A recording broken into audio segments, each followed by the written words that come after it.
Amém. Boa noite a todos. É sempre bom estarmos na casa do Senhor. Nós vamos então dar continuidade a esse tema que hoje encerra, é nosso último capítulo desse tema das emoções, das motivações e da Bíblia, né, relacionados à Bíblia. Amém? Vamos fazer uma oração. Pai, nós te bendizemos por esse momento, Senhor. Clamamos pelo teu auxílio, clamamos pela tua presença, clamamos pelo teu Espírito. Sem ti, Senhor Jesus, nós nada podemos fazer, somos absolutamente carentes e dependentes do teu Espírito, dependentes da tua graça, dependentes da tua sabedoria, Senhor, da tua misericórdia e bondade. Abre-nos o entendimento, Senhor, para que possamos compreender mais e melhor a respeito da tua palavra e a respeito de nós mesmos e daquilo que tu queres fazer, Senhor, através das nossas vidas, Pai, e nas nossas próprias vidas. Porque queremos ver, Senhor, a tua mão e a tua palavra nos curando, nos tratando, nos envolvendo, nos transformando, Pai, pela renovação da nossa mente e também, Senhor, controlando e subjugando tudo o que somos, Senhor, para que estejamos moldados ao teu propósito, Pai. Glorifica o teu nome nessa noite e ministra sobre cada um de nós. É o que nós te pedimos em o nome de Jesus. Toda honra, toda glória, todo louvor te sejam dados. Em o nome de Jesus. Amém, Senhor. Amém. Bom, então, até aqui, o que a gente já viu, né? Já vimos muitas coisas. Hoje é a 14ª-feira de estudo sobre esse assunto. Nós já vimos como que as emoções, elas estão absolutamente presentes e permeadas em toda a nossa vida, em tudo aquilo que a gente faz, em tudo aquilo que a gente pensa, na nossa forma de ser, de agir, de reagir. Também nós já vimos o quanto que ela interfere em tudo que nos diz respeito e o como que ela pode ou ser benéfica ou maléfica às nossas vidas, trazendo consequências boas ou consequências ruins. Nós também vimos o quanto que a gente precisa aprender a controlar as nossas emoções, para que elas não tenham uma vida própria e tenham uma força descontrolada que nos trave, que nos bloqueie, que nos impulsione de forma ruim, prejudicial a nós mesmos, prejudicial aos nossos relacionamentos e à nossa produtividade. Né? Durante esses 10 estudos, na verdade 9, hoje é o 10º, nós falamos sobre ansiedade, nós falamos sobre medo, nós falamos sobre ira, falamos sobre ciúmes, insegurança, falamos sobre amor, falamos sobre relacionamentos em diversos aspectos e a importância desses relacionamentos na nossa vida. E aí hoje então, para nós fecharmos esse assunto, nós vamos estar falando sobre as motivações. As motivações, elas estão absolutamente ligadas e entranhadas em tudo isso. Ela, na verdade, a motivação, ela é a matriz impulsora das nossas ações. E elas estão emaranhadas nas nossas emoções. E é exatamente essa motivação que impulsiona aquilo que a gente faz e também impulsiona como que nós agimos e como que a gente se movimenta em busca de atingir os nossos objetivos. Então a motivação, ela está muito relacionada com objetivos, né? Ela se envolve completamente nas nossas emoções, nos fenômenos biológicos e também sociais, em tudo, ou seja, que diz respeito à nossa vida. Ela está muito relacionada à visão que nós temos de nós mesmos e também muito relacionada na visão que nós temos da nossa relação interpessoal e da nossa posição social. Quando eu digo posição social, eu não estou falando de questão financeira, eu estou falando sobre o lugar que nós ocupamos dentro de um contexto social.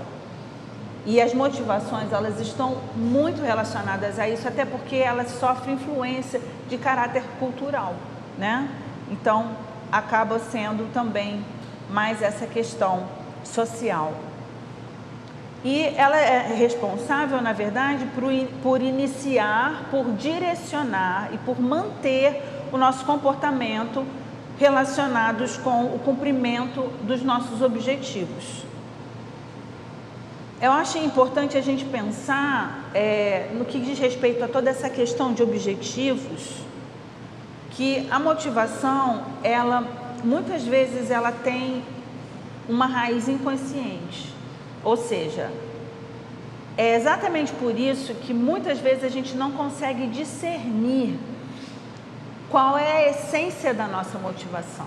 A gente se vê impulsionado, a gente se vê de alguma maneira conduzido a algo, né? Mas a gente não consegue muito discernir a razão disso. Por quê? Porque muitas vezes a nossa consciência, ela desconhece aquilo que o nosso superego reprime. E normalmente ele reprime aquilo que ele entende por ser algo inadequado, reprovável ou que de alguma maneira não é aceitável. E exatamente por ele reprimir essa motivação e ele obscurecer a raiz dela, a sua essência, é que muitas vezes nós somos impulsionados sem discernirmos a real motivação que nos impulsiona as nossas ações. E isso é uma questão complicada, porque nós somos movidos por algo, acreditando que somos motivados por uma determinada questão, quando na verdade nós temos outras questões permeando as nossas motivações. É impressão minha ou tem um eco na voz, né? Ok. Então vamos ler comigo lá em Jeremias 17, no versículo, a partir do versículo 9, a palavra de Deus diz, um versículo que eu já li aqui durante esse estudo inúmeras vezes. Enganoso é o coração, mais do que todas as coisas, e desesperadamente corrupto. Quem o conhecerá? Eu, o Senhor, esquadrinho o coração, eu provo os pensamentos, e isso para dar a cada um segundo o seu proceder, segundo o fruto das suas ações. Ou seja, o que o Senhor está nos dizendo aqui é que Ele esquadrinha o nosso coração e Ele decifra as nossas motivações. Ele sabe exatamente o que impulsiona o nosso agir, o que impulsiona esse objetivo que nós desejamos alcançar. Além disso, além de Jeremias falando a respeito do coração que é enganoso e corrupto, também Salomão fala lá em Eclesiastes, em Provérbios, o quanto o coração do homem é vaidoso. E exatamente porque ele é corrupto, exatamente porque ele é enganoso e também muito vaidoso, é que nós acabamos por reprimir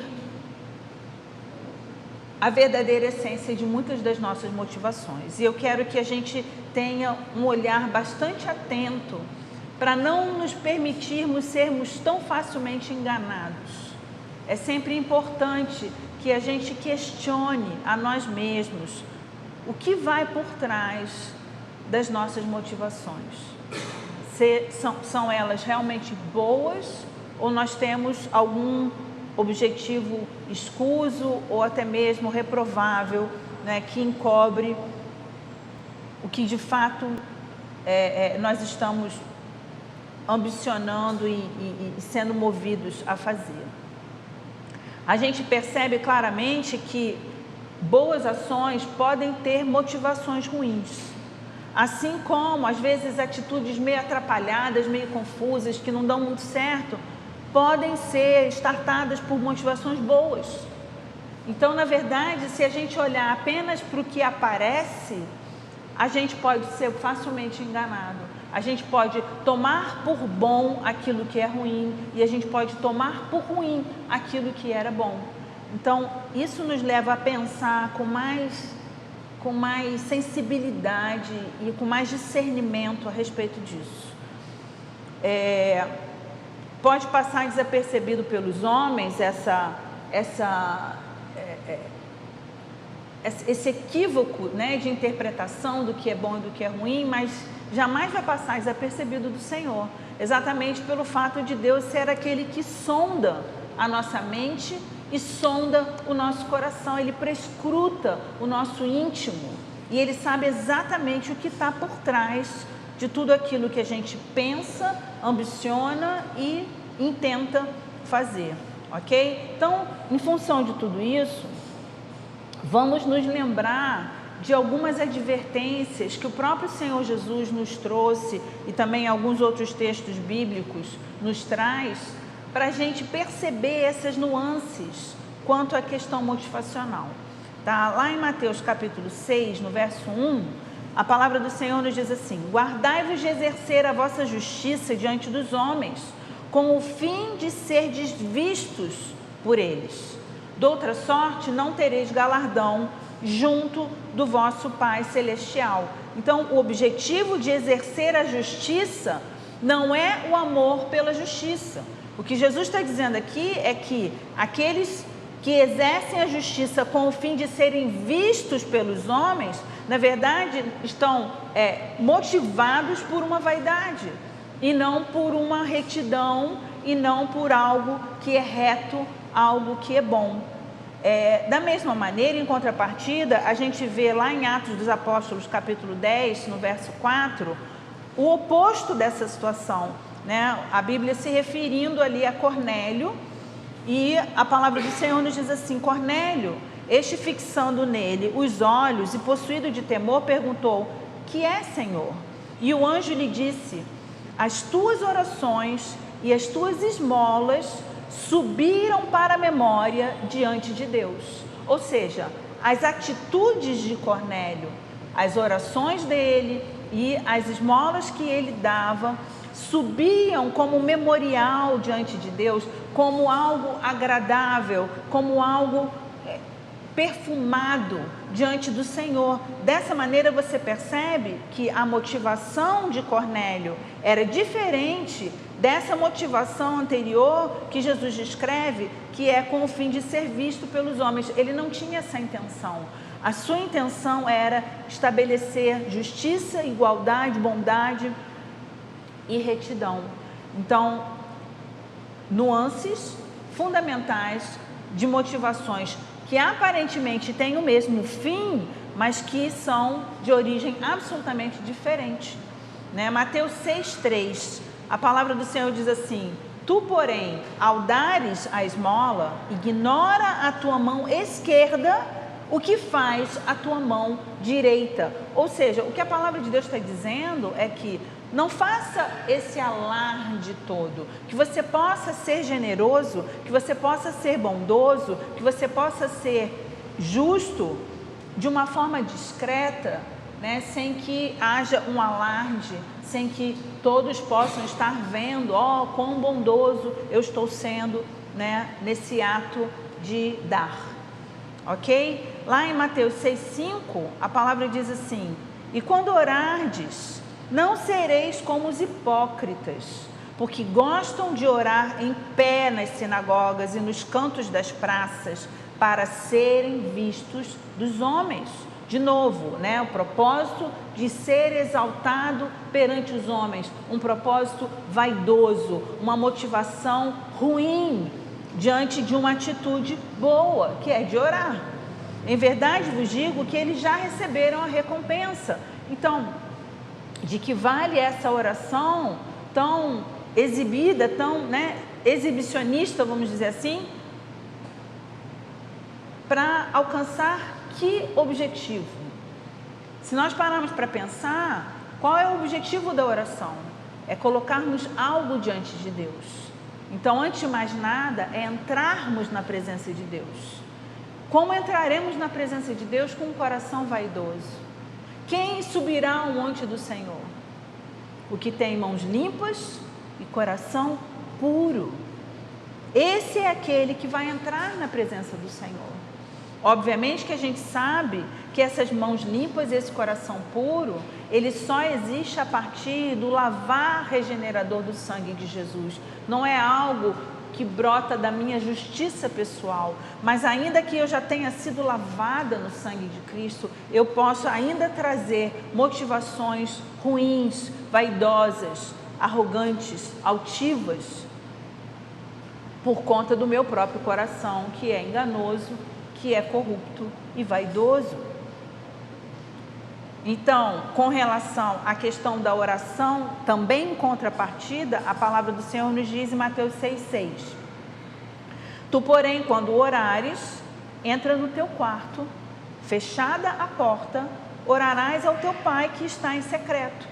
E o teu Pai que vê em secreto, te recompensará. Isso eu acho que é muito, muito especial.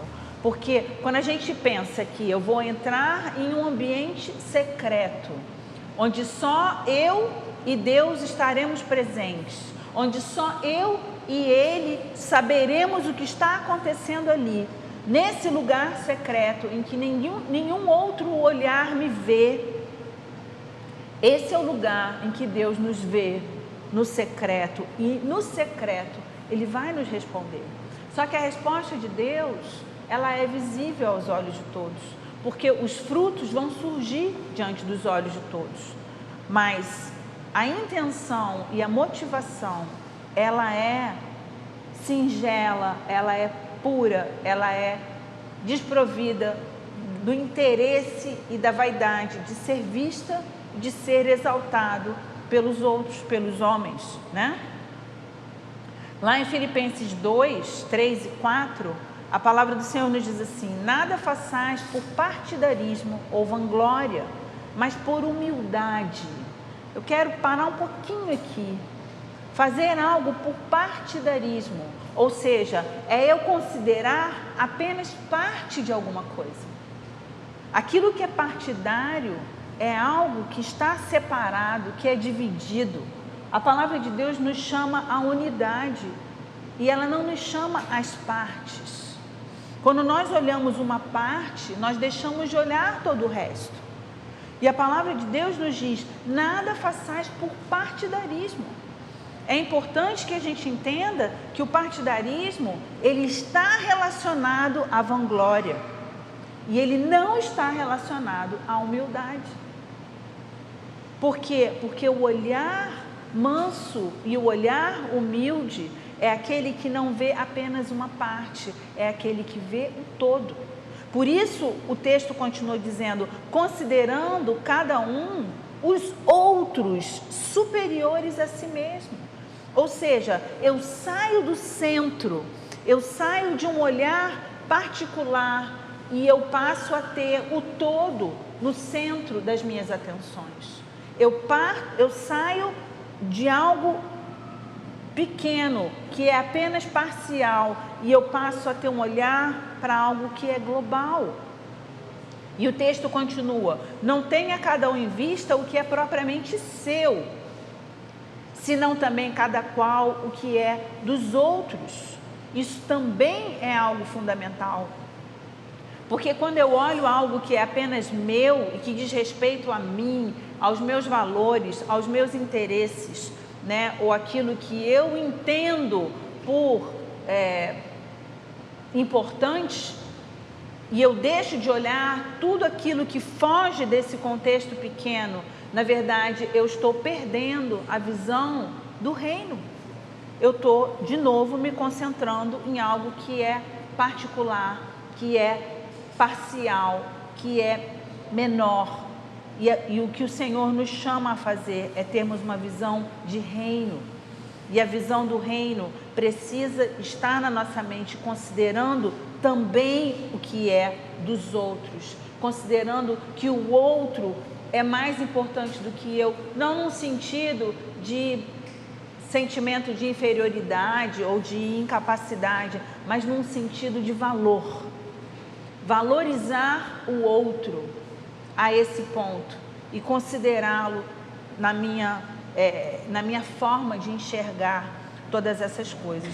Então, ali também em Atos 8, vamos ler a partir do verso 14, também algo bem forte a respeito dessa questão motivacional.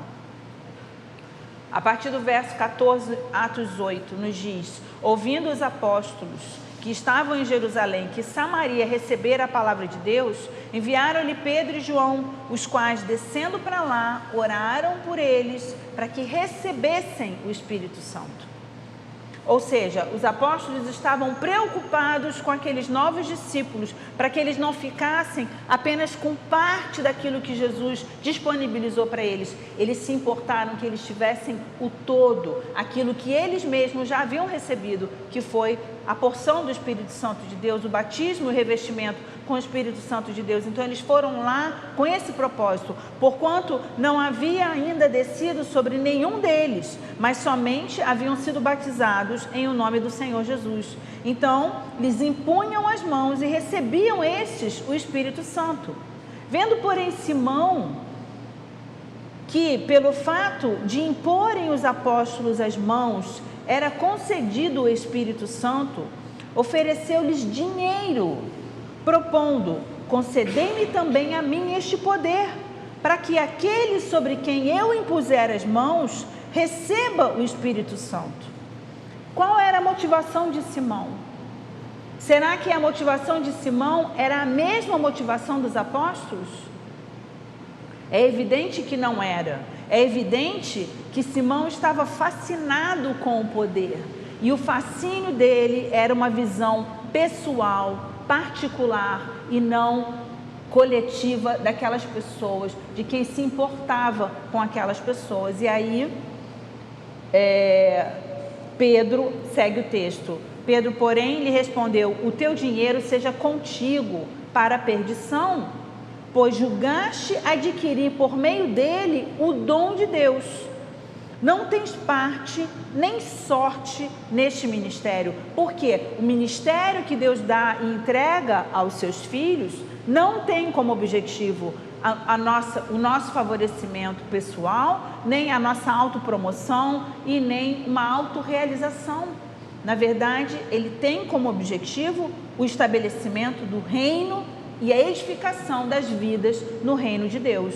E aí Pedro continua dizendo a Simão: arrepende-te, pois da tua maldade, e roga ao Senhor, talvez te seja perdoado o intento do coração, ou seja, a motivação do seu coração.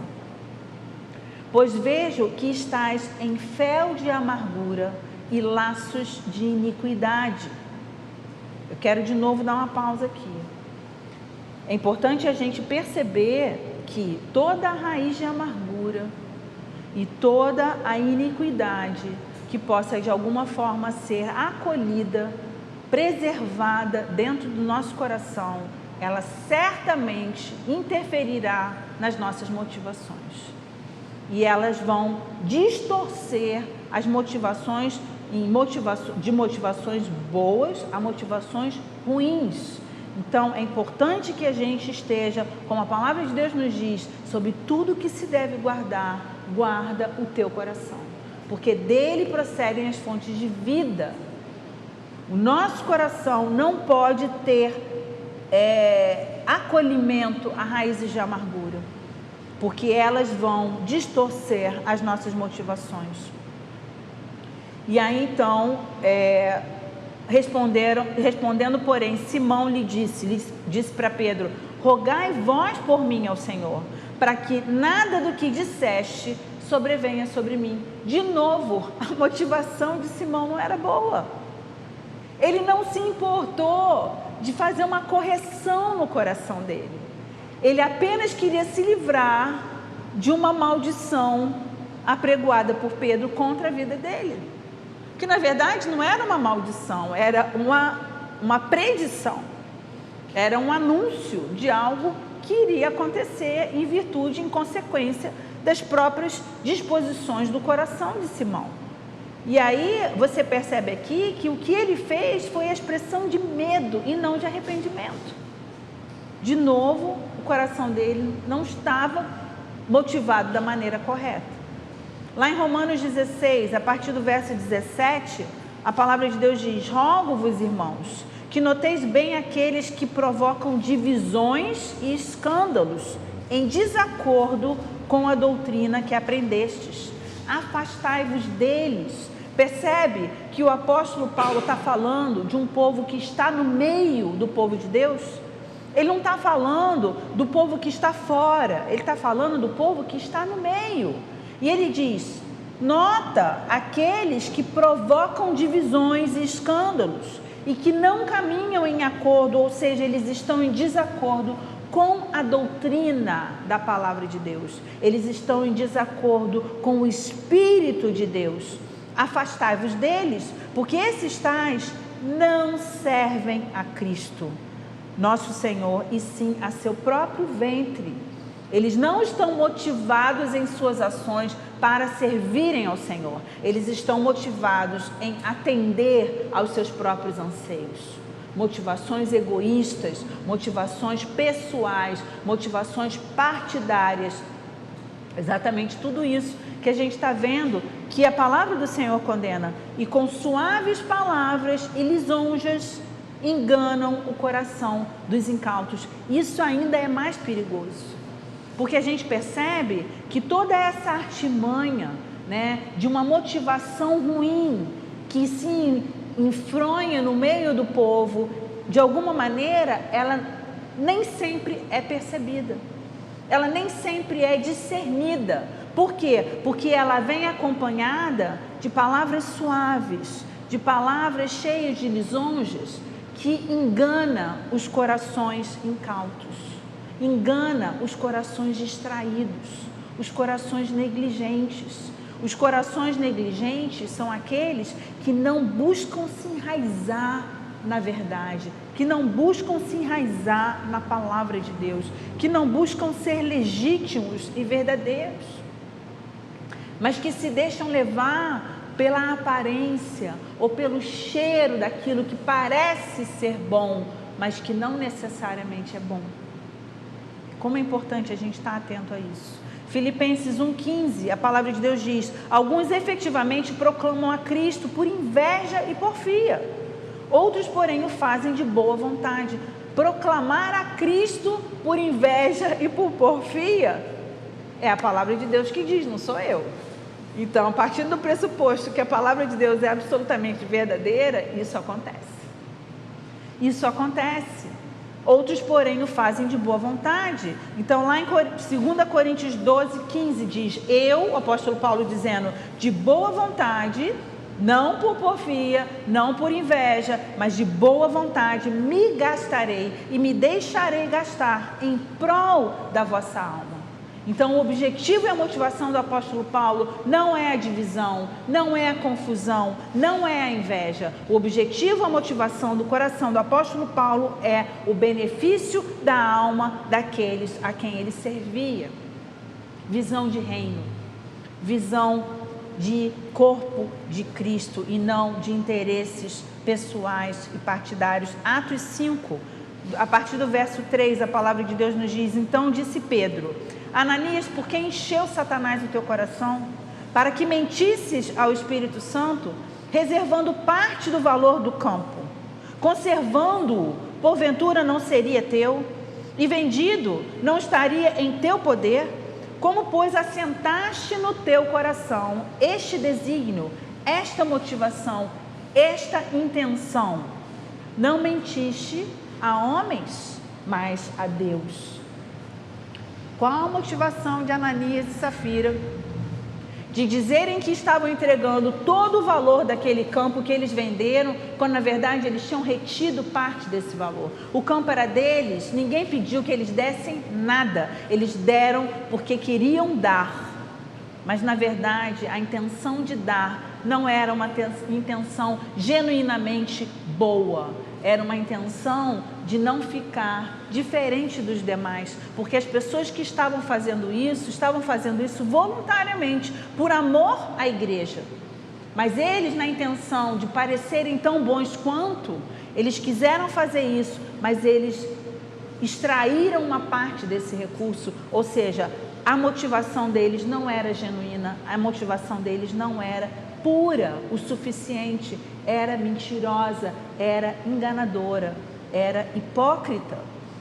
Primeiro livro das Crônicas, 21, 24, a palavra de Deus diz: tornou o rei Davi a Ornã, não, antes pelo seu inteiro valor a quero comprar, porque não tomarei o que é teu para o Senhor, nem oferecerei holocausto que não me custe nada. Olha a diferença da postura de Davi para a postura de Ananias e Safira. Davi quis comprar um campo para que ali ele oferecesse um holocausto ao Senhor. E Ornã, que era o dono desse campo, disse: pode levar, meu rei, leve o campo e ofereça o seu holocausto ao Senhor. E ele poderia ter feito isso, primeiro porque ele não estava roubando nada de ninguém, ele estava recebendo algo espontaneamente dado por esse homem. Só que o que Davi disse para ele: eu não vou tomar o que é seu para dar ao Senhor. Se eu vou dar algo ao Senhor, eu vou dar o que é meu. E para que seja meu, eu preciso pagar por ele, porque eu não vou oferecer para Deus um sacrifício que não me custe nada. E essa é uma das grandes questões. Muitas vezes nós queremos fazer as coisas, mas nós não queremos pagar o preço daquilo que queremos fazer. Mas a gente vai falar sobre isso depois. Então, como discernir as motivações do nosso coração? Provérbios 20, versículo 5, diz: como águas profundas são os propósitos, e a gente pode dizer as motivações do coração do homem. Mas o homem de inteligência sabe descobri-los. Águas profundas são águas escuras, porque águas profundas não têm a capacidade de serem iluminadas, porque a luz não vai penetrar até lá no fundo dela. Então, o que está lá no fundo, a gente não enxerga, é um ambiente escuro. Então, facilmente as coisas ficam perdidas e escondidas nesse lugar escuro.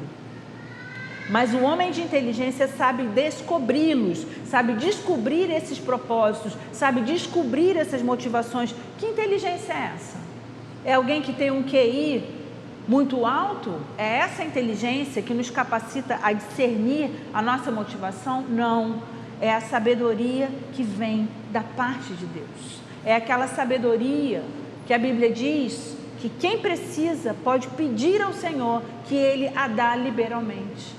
Peça, porém, com fé e nada duvidando, porque nós precisamos dessa sabedoria. É essa sabedoria que vem do alto, que nenhum livro nos dá, que nenhum estudo, nenhuma universidade, nenhuma capacidade inata nossa nos dá, senão aquilo que procede do Senhor. É algo divino, glorioso, a capacidade de nós discernirmos o intento do nosso coração. O mundo hoje, a gente percebe isso nitidamente, ele corre atrás de motivações para que se alcance o sucesso, para que se façam conquistas, né? Então as pessoas querem alcançar seus sonhos, elas querem ultrapassar seus limites, elas querem se desembaraçar das restrições da sua vida para que elas avancem, né? Então a gente vê hoje inúmeras pessoas enriquecendo e se tornando famosas. Por quê? Porque se dispuseram a fazer discursos, palestras motivacionais.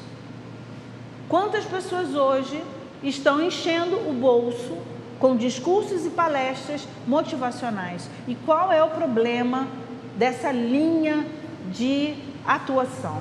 O problema, a palestra motivacional é ruim. Num primeiro momento, olhando de uma forma superficial, ela não é ruim. Ela é boa, ela vai trazer ânimo, ela vai te impulsionar, ela vai de alguma forma te encorajar a se levantar em busca daquilo que você quer alcançar. O problema é que boa parte dessas palavras, dessas palestras, elas geram motivações com princípios errados. E aí é que mora a questão. Por quê?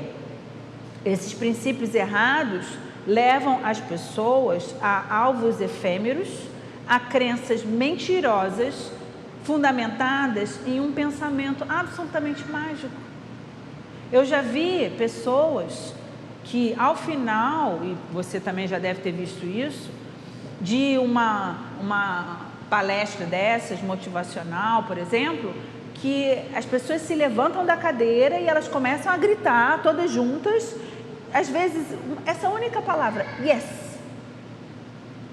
né? Que é o sim no inglês, e elas ficam, yes, yes, yes, yes, e aquele vai crescendo, aquela coisa, né? Que está todo mundo vibrando, como se um simples yes trouxesse as coisas à realidade. Isso é um pensamento mágico. Isso é fantasioso. Isso não nos leva a lugar nenhum. Sabe aonde isso nos leva? Nos leva a uma empolgação coletiva. E aí quando a gente volta para casa, a gente deita, a gente dorme, e no dia seguinte a gente acorda igual. E aquilo tudo vai morrendo. Aquela empolgação vai morrendo, aquela convicção vai morrendo, aquela segurança vai morrendo. Por quê? Porque não tem consistência. Porque está embasada num pensamento mágico, que não é assim que vai realmente levar a que as coisas aconteçam. Então, a motivação, ela nos impulsiona em busca dos nossos objetivos.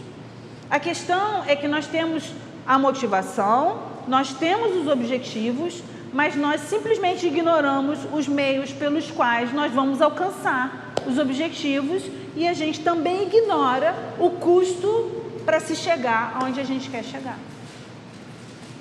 E a pergunta é óbvia: as coisas caem do céu simplesmente porque o meu pensamento é positivo, né? O poder do pensamento positivo, o poder das palavras positivas. Eu penso naquilo que eu quero e aquilo se materializa de alguma maneira. Seria maravilhoso se fosse assim, né? Fácil demais, né? Não tem preço, não tem custo, eu não tenho que pagar nada por isso. Apenas eu tenho que me concentrar e acreditar. Deus nos chama a vivermos uma vida de fé. A fé é acreditar. Acreditar em coisas que nós não vemos, né? Mas em coisas que nós esperamos. É a certeza daquilo que eu espero e de fatos que eu não vejo. Mas a fé também tem responsabilidade. A fé também nos chama a um compromisso, a um preço a ser pago. E obviamente que a motivação não basta em si mesma e nem o estabelecimento de objetivos se bastam. É preciso posicionamentos e ações para que tudo isso possa se materializar, se concretizar em algo verdadeiro. Então, na verdade, as motivações estão por trás das nossas ações, mas não apenas das grandes ações que nos levam a atingir grandes objetivos. Na verdade, as motivações, elas estão nas menores e mais cotidianas ações. São essas que, de fato, trazem os grandes resultados. As motivações que permeiam as menores coisas, as mais simples e detalhadas coisas da nossa vida, as coisas cotidianas. São essas ações, ou seja, as motivações que interferem nessas ações, que levam a gente a alcançar as grandes coisas. Vou pegar um exemplo bastante simples e singelo. Vamos lembrar da nossa infância, quando a gente pensa naquela história dos 3 porquinhos. Todo mundo queria uma casinha para se sentir seguro contra o lobo mau. Só que uns queriam a casinha de uma maneira fácil e rápida para que eles pudessem fazer o quê? Brincar. Então, qual era a maior motivação que estava impulsionando os porquinhos que fizeram a casinha de palha e a casinha de madeira? Era a construção de uma casa para proteger do lobo mau? Não. A maior motivação deles era brincar. Então, eles fizeram a casinha rapidinho e foram brincar. O porquinho que resolveu construir uma casa de tijolos, ele de fato estava motivado e concentrado no objetivo de construir uma casa segura que o protegesse verdadeiramente do lobo mau. Por conta disso, o que ele fez? Abriu mão de todos os seus outros objetivos. Ele não queria brincar? Óbvio que ele queria brincar. Todos os porquinhos estavam brincando, ele também queria brincar. Mas ele abriu mão desse objetivo, ou seja, ele tornou esse objetivo secundário e priorizou o objetivo de construir sua casinha. E essa casinha brotou a partir da sua vontade de ter uma casinha segura? Não, ela brotou a partir de tijolinho em cima de tijolinho. Um por um após outro, um do lado do outro. Ou seja, pequenas peças construindo algo grande. É exatamente assim que funciona a motivação nas pequenas coisas, para que ela gere as grandes coisas. E a questão e a pergunta relevante é: quais são os nossos objetivos e por que razão temos esses objetivos? Porque é exatamente isso que vai fazer a diferença no nosso comportamento e na nossa motivação. O valor dos nossos objetivos, eles vão determinar a força da nossa motivação. Quanto maior o valor do meu objetivo, maior será a minha motivação para alcançá-lo. Eu quero em 2021 chegar naquele determinado manequim e ficar mais magra, mais malhada, mais, esbelta, mais jovem, mais qualquer coisa. Tá? O que eu vou fazer para alcançar esse objetivo? Será que isso está sendo tão importante para mim a ponto de eu, de fato, modificar a minha rotina, a minha alimentação, a minha rotina de exercício? Será? Porque na maioria das vezes a gente vê que essa motivação dura 3 dias. A dieta que começa na segunda-feira. Começa na segunda, vai na terça. Na quarta já vai se arrastando e na quinta ela já acabou. Por quê? Porque o objetivo é fraco. Não é sólido o bastante. Então a questão é: quais são os nossos objetivos? Porque a força, do valor desses objetivos é que vai, de fato, determinar a intensidade da nossa motivação. Filipenses 3,17 diz o seguinte: irmãos, sede imitadores meus e observai os que andam segundo o modelo que tendes em nós, pois muitos andam entre nós, dos quais repetidas vezes eu vos dizia e agora vos digo, até chorando, que são inimigos da cruz de Cristo. Eles estão entre nós, mas eles são inimigos da cruz de Cristo. O destino deles é a perdição. O Deus deles é o ventre, ou seja, seus próprios interesses, suas próprias ambições. E a glória deles está na sua infâmia, visto que só se preocupam com as coisas terrenas. Pois a nossa pátria está nos céus, de onde também aguardamos o Salvador, o nosso Senhor Jesus. Então, olha a diferença da motivação e do olhar e do valor desses que estão em busca apenas de alimentar o seu próprio ventre, para a postura do apóstolo Paulo. Aqueles têm a preocupação com as coisas terrenas, as coisas do aqui, do agora, do imediato. E o apóstolo tinha o seu olhar na pátria celestial, por isso o seu objetivo era muito mais extenso, não era algo imediato. Tudo que é imediato a gente faz como um tiro de 100 metros.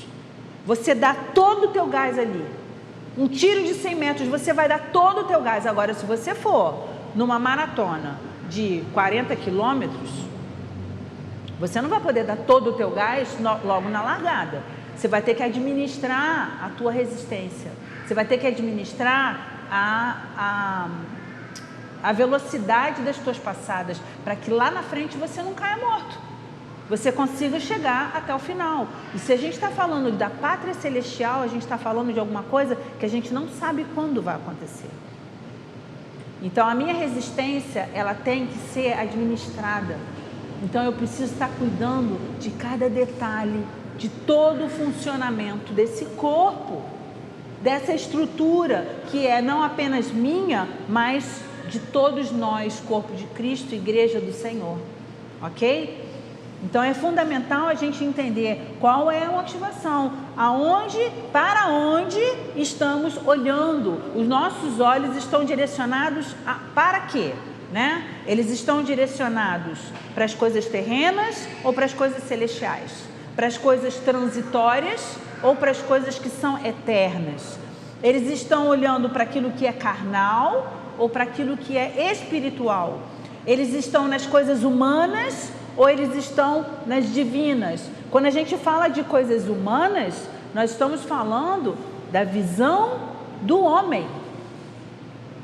Aquilo que é humano, do pensamento e dos valores humanos, mundanos, que se difere completamente daquilo que é divino. Nas individuais, ou estamos olhando para as coisas coletivas? Nós estamos olhando para as partes ou nós estamos olhando para o todo? Caminhamos por fé e não pelo que nós vemos. Mas esse caminhar por fé precisa ter um olhar direcionado para alguma coisa. E a gente precisa dizer para onde nós estamos olhando. Para aquilo que é muito perto de mim ou para aquilo que eu não sei exatamente aonde está e que eu vou perseguir até eu chegar lá. No Salmo 81, a partir do verso 13, a palavra de Deus diz assim: ah, se o meu povo me escutasse, se Israel andasse nos meus caminhos, eu de pronto lhe abateria o inimigo e deitaria mão contra os seus adversários. Os que aborrecem ao Senhor se lhe submeteriam, e isso duraria para sempre. Eu os sustentaria com o trigo mais fino e os saciaria com o mel que escorre da rocha. Quantas pessoas ambicionam essas coisas? A paz, porque os inimigos se submetem, isso significa que para de ter guerra. Então você tem paz. Ao mesmo tempo, você é exaltado. Ao mesmo tempo, você é sustentado pelo melhor dessa terra, o trigo mais fino, o mel que escorre da rocha. Quem não quer isso? Todos nós queremos isso. Mas como que a gente alcança isso? A palavra de Deus vem como um lamento. Ah, se o meu povo me escutasse. Isso quer dizer que esse povo não está me ouvindo. Esse povo não está me ouvindo e eu não estou podendo dar a eles tudo o que eu desejo dar a eles. Eles ambicionam receber o que eu quero dar, mas eles não podem alcançar. Por quê? Porque eles não têm me dado ouvidos. Deus quer trazer ao nosso coração as motivações certas.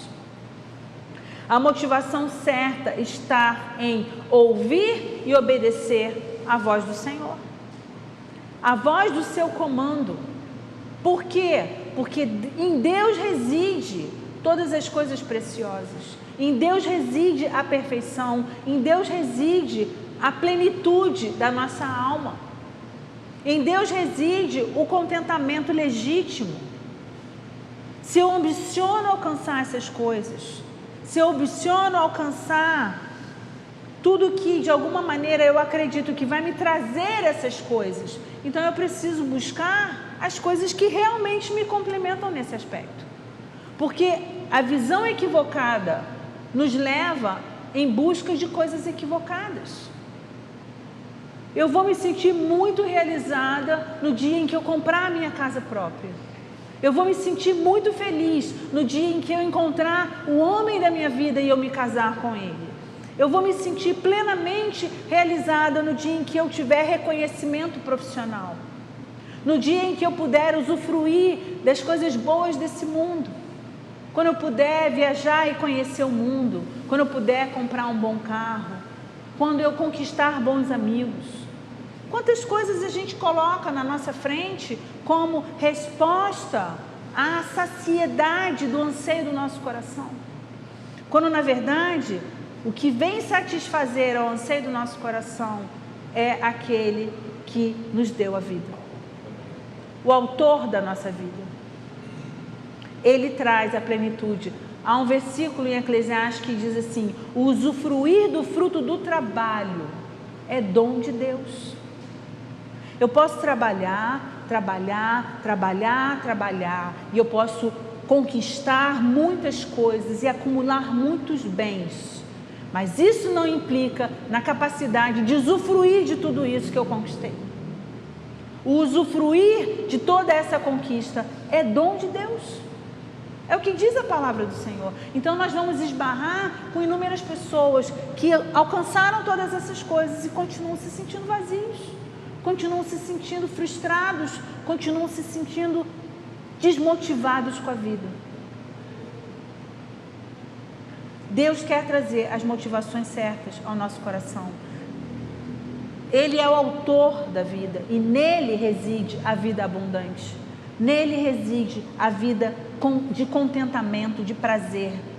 Quem mais poderia nos guiar àquilo que é bom, aquilo que é reto, aquilo que é pleno, aquilo que é saudável, senão a pessoa do próprio Deus, trazendo a plenitude. O homem acreditou, na verdade a mulher acreditou, né? Que essa plenitude viria por meio do conhecimento do bem e do mal. O dia em que dela comerdes, disse a serpente a Eva, os seus olhos vão se abrir e você vai ser igual a Deus, conhecedora do bem e do mal. Eva acreditou que aquilo traria plenitude à sua vida. E no entanto, o seu ato de desobediência a Deus só trouxe angústia, sofrimento e aflição. Lá em Isaías 1:19, a palavra de Deus nos diz assim: se quiserdes e me ouvirdes, comereis o melhor dessa terra. Mas se recusardes e fordes rebeldes, sereis devorados à espada, porque a boca do Senhor o disse.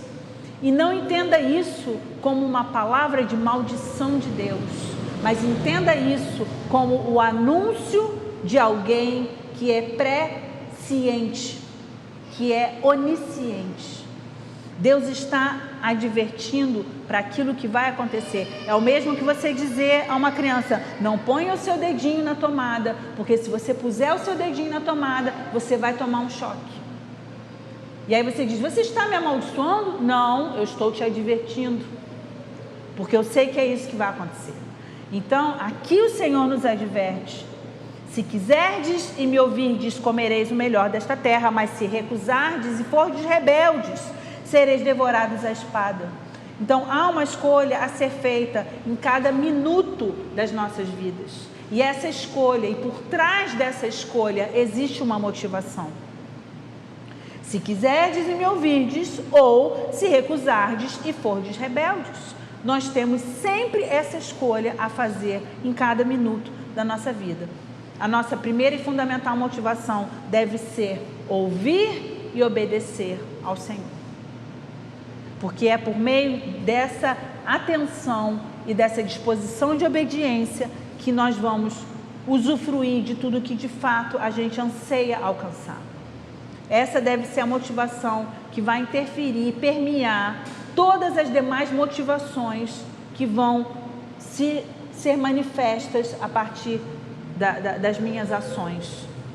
Lá em João, no capítulo 5, verso 39, Jesus diz assim: examinais as Escrituras, porque julgais ter nelas a vida eterna, e são elas mesmas que testificam de mim. Contudo, não quereis vir a mim para terdes vida. Olha que coisa louca e incoerente que aquele povo estava fazendo. Eles examinavam as Escrituras, eles julgavam e criam que nas Escrituras existia a vida eterna. E as próprias Escrituras que eles buscavam e criam apontavam para Cristo. E eles não queriam ir para Cristo. É como você suar a camisa e fazer um esforço sobre-humano para chegar numa determinada porta. E na hora que você se depara com aquela porta, você não se esforça simplesmente para girar a maçaneta e empurrar a porta. E entrar. Só faltava isso. Crer em Jesus, que é a porta. E entrar por meio dele. Tudo começa na nossa escolha. A escolha gera a motivação para alcançar os objetivos. Os objetivos são variados. E eles nos levam a chegar onde a gente quer chegar. Ou a não chegar, se nós não os perseguimos.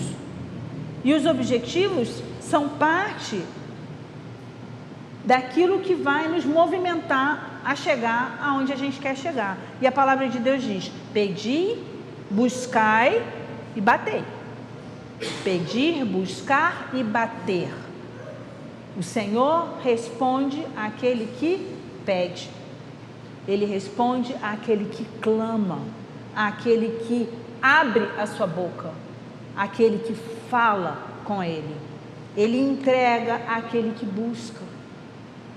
A palavra de Deus diz claramente: não entregueis pérolas aos porcos. O Senhor não vai dar as preciosidades do seu reino na mão de quem não dá valor àquilo que é precioso.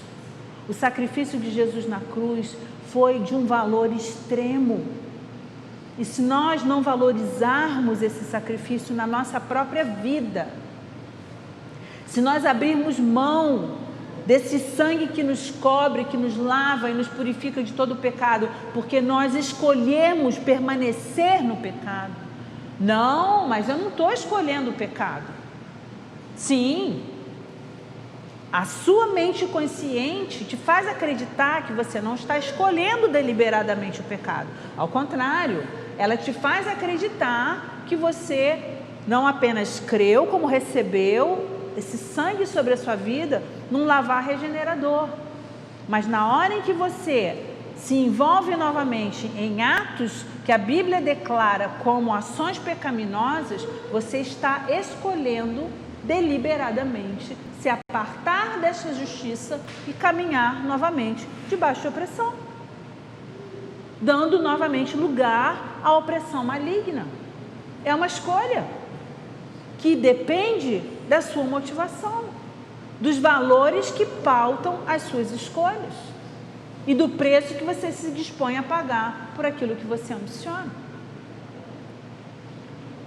As portas são abertas àqueles que se esforçam para entrar por elas. As portas não serão abertas para quem não se esforça, para quem não empenha esforço e legitimidade no interesse de entrar por essas portas. Você entende isso? Nós não temos capacidade por nós mesmos de entrar por essas portas. Essas portas são abertas apenas pela fé no sacrifício de Jesus na cruz. Mas para que eu receba e caminhe nesse caminho estreito, aí sim requer esforço, compromisso, objetivo e motivação. E eu não posso abrir mão de todas essas coisas. Por isso, o Senhor nos incentiva a conhecermos as Escrituras, porque são elas que nos ensinam esse caminhar.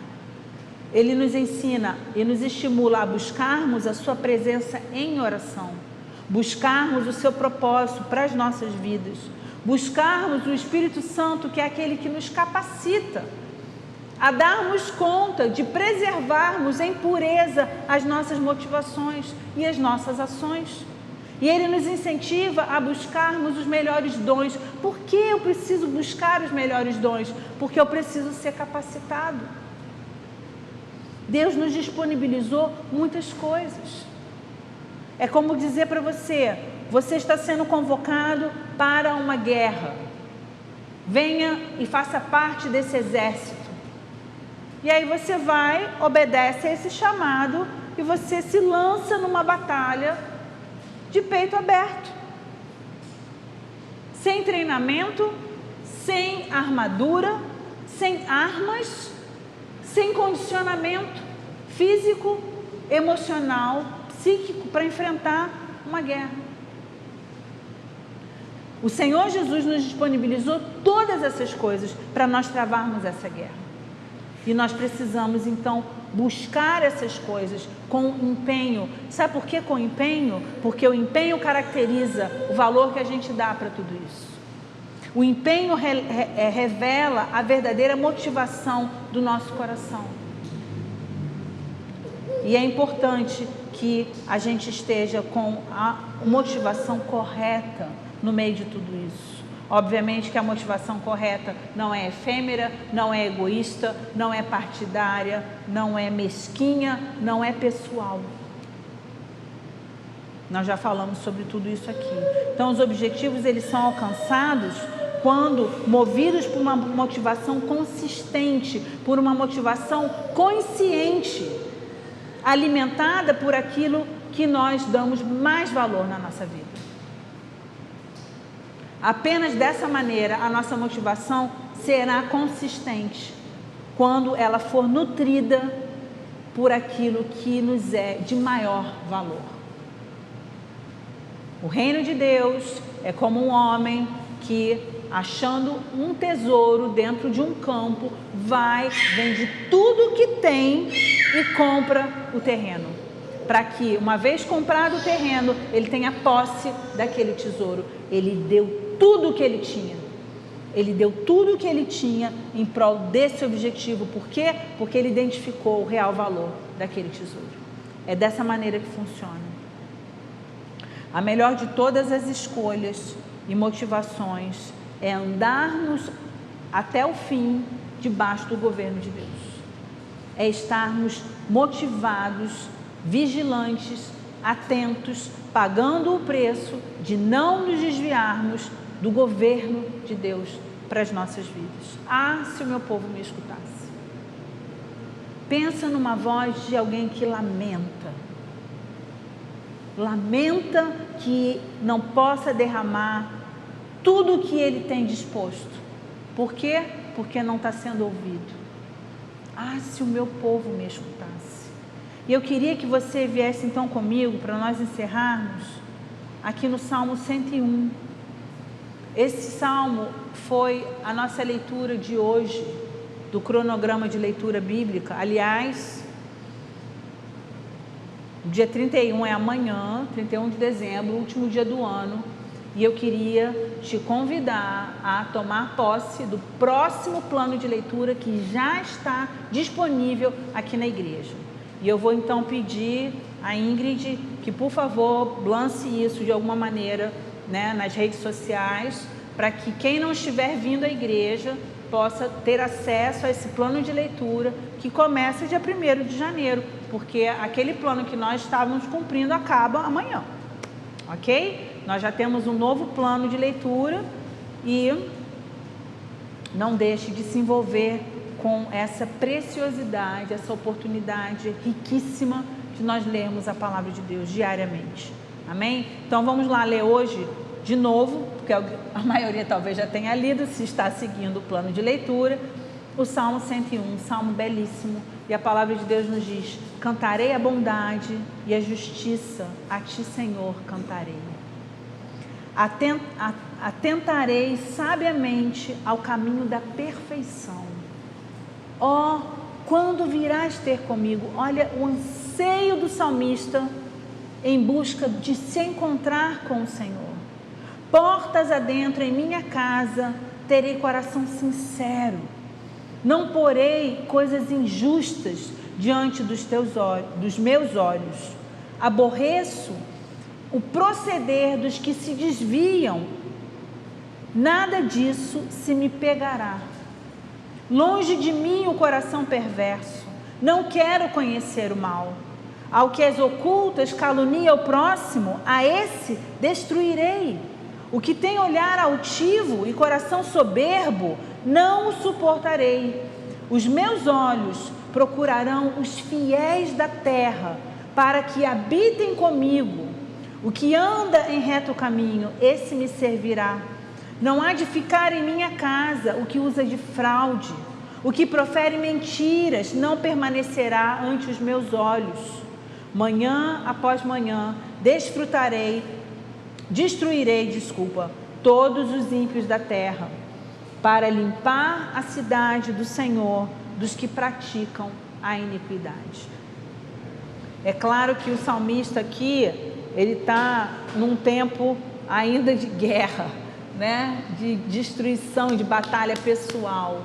Mas hoje nós entendemos que a nossa luta não é contra sangue nem carne, mas contra os principados, as potestades do mal e contra os potestades das regiões celestes. Então a gente precisa entender o seguinte: a minha batalha, na verdade, é contra aqueles que se aproximam para me influenciar para o engano.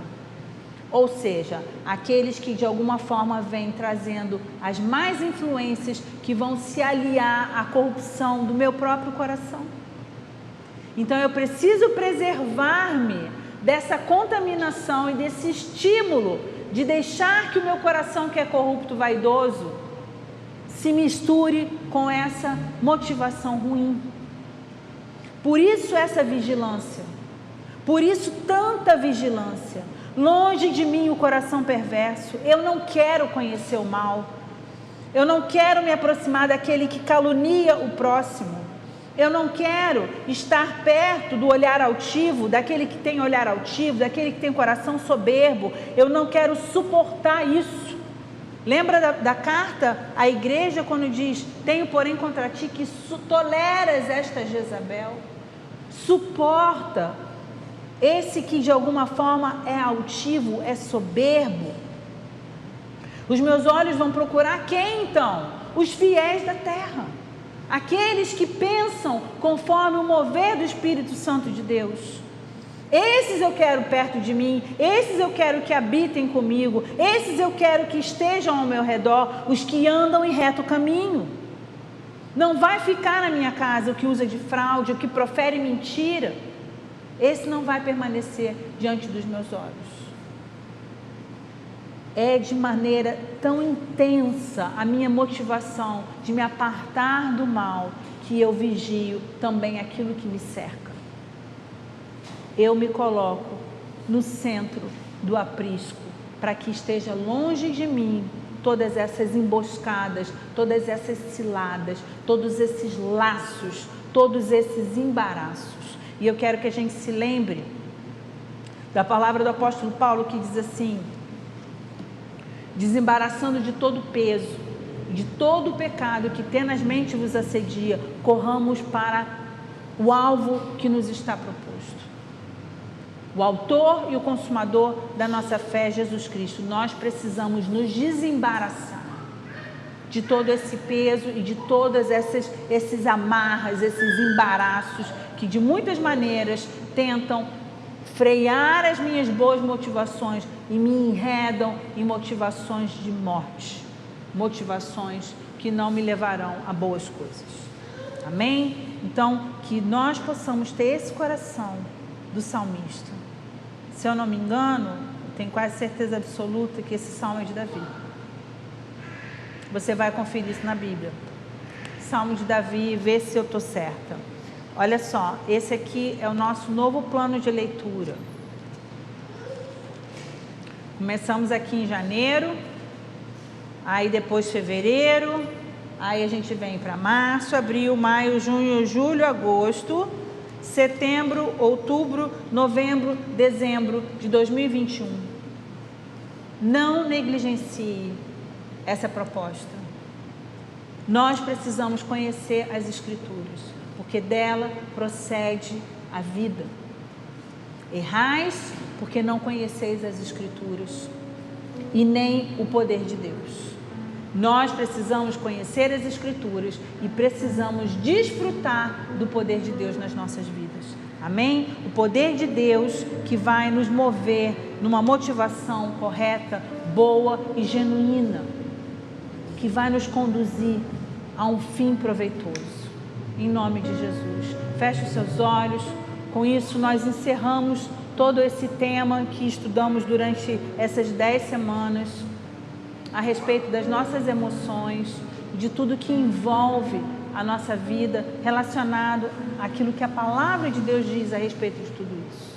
Eu espero que você tenha gostado desses estudos. Eu espero que eles tenham de alguma maneira te ajudado a decifrar um pouco melhor aquilo que se passa dentro de você e que de alguma maneira esse estudo também tenha te ajudado a se chegar mais abertamente, mais desembaraçadamente diante de Deus, em nome de Jesus, amém? Pai, nós nos rendemos a Ti, nos rendemos ao Senhor que sonda mente e coração. O Senhor sonda a nossa mente e o nosso coração, e o salmista diz: vê se há em mim algum caminho mau e guia-me pelo caminho eterno. Quem pode discernir as próprias faltas? Absolve-me, Senhor, das que me são ocultas, mas aquelas que eu conheço, aquelas que o Teu Espírito me faz discernir, gera em mim, gera em cada um de nós legítimo arrependimento, Senhor. Não nos deixe caminhar em rebeldia, em surdez, em desobediência. Não nos deixe caminhar em caminhos de morte. Dá-nos, Senhor Jesus, andarmos pelos caminhos de vida, pelo caminho de vida eterna. O Senhor veio para que tivéssemos vida e vida em abundância. E a vida abundante só está em um lugar, em Ti, Senhor. E na nossa comunhão contigo. E nas motivações do nosso coração. Tu disseste, ó Pai, a Caim, naquele momento em que ele intentava o mal contra o seu irmão: o teu intento será contra ti, mas a ti cumpre dominá-lo.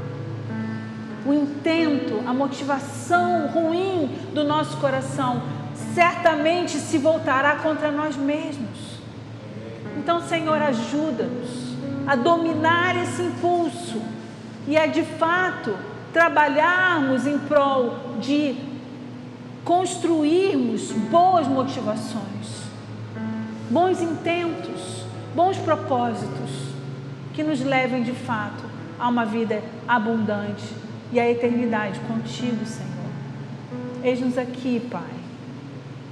Queremos estar absolutamente desnudos diante de Ti, sem nada tentar encobrir, porque sabemos que, primeiro, não há como Te encobrir nada, e segundo, não queremos encobrir, nós queremos permitir o Teu agir nas nossas vidas. Age, Senhor, com liberdade e ajuda-nos.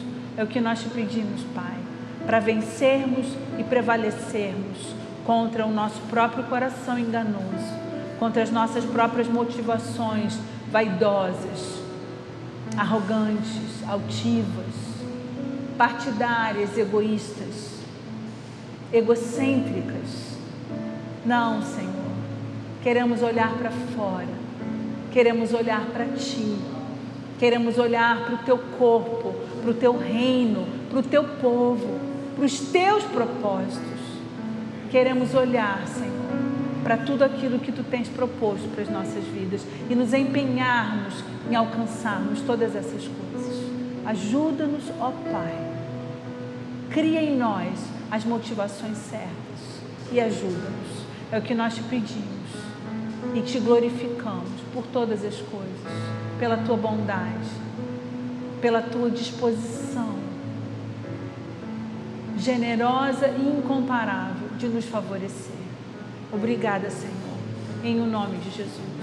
Agora, Pai querido, leva-nos em paz e em segurança de volta aos nossos lares, e aqueles que já estão em suas casas, que a Tua paz, que a graça do Senhor Jesus, o amor de Deus Pai e a comunhão com o Espírito Santo de Deus sejam com todos nós, com todo o Teu povo espalhado pela terra. Mais uma vez nos lembramos, Senhor, dos nossos irmãos, daquele povo ali de Moçambique, em especial de Beira, Senhor. Livra-os da destruição desse ciclone, Senhor. Livra-os de todo mal. Guarda também esses que estão lutando por suas vidas contra a Covid, Senhor. Traz cura ao Teu povo. Tem misericórdia das vidas que hoje sofrem, Senhor. Traz cura, Pai. Usa-nos e abençoa-nos. Nos entregamos a Ti e Te exaltamos hoje e para sempre. em o nome de Jesus. Amém. Senhor.